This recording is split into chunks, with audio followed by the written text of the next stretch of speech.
Unë besoj që Zoti dëshiron që në çdo gjë ne të jemi të përulur dhe të dëgjueshëm ndaj tij, dhe që ai të ketë vendin e parë në zemrën tonë.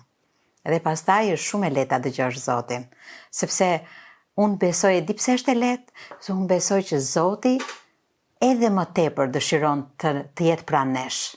Edhe më tepër se sa ne vetë ndonjëherë. Ne na marrin përpara shumë gjëra, punrat e kështu me radhë, po Zoti dëshiron më shumë që ne të qëndrojmë me ta.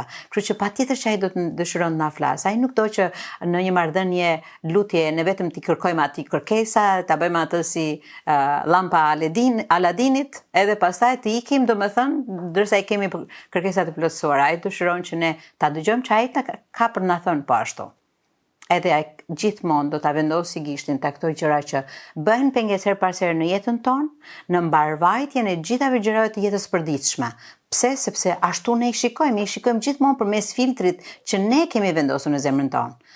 Dhe ne nuk lejojmë askush tjetër që ndërhyet dhe na japi një pikpamje tjetër. E Zoti dëshiron një zemër e nështruar, do t'japi ty një pikpamje tjetër, edhe ti do kesh një filtr tjetër se si ti mund t'i filtrosh gjërat kur je duke folur me bashkëshortin, kur je duke folur me fëmijën, me shoqërinë tënde, kur je duke bërë gjëra, domethënë për njerëzit e tjerë po ashtu. Zoti dëshiron që edhe unë sinqerisht unë i lutem Zotit, dhe unë nuk e kam përgjigjen për çdo gjë, por të lutem Zot më ndihmo që unë të mos flas, por ti të dukesh më shumë kur unë jam duke bërë diçka.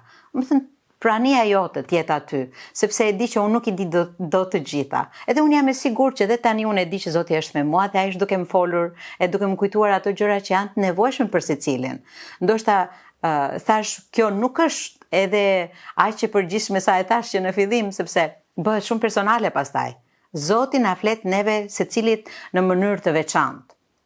Gjeje mënyrën tënde se si Zoti të flet ty. Edhe pastaj fillo dhe bindja sa krijo hapësirë që Perëndia të flasë ty dhe mrekullitë të ndodhin në jetën tënde.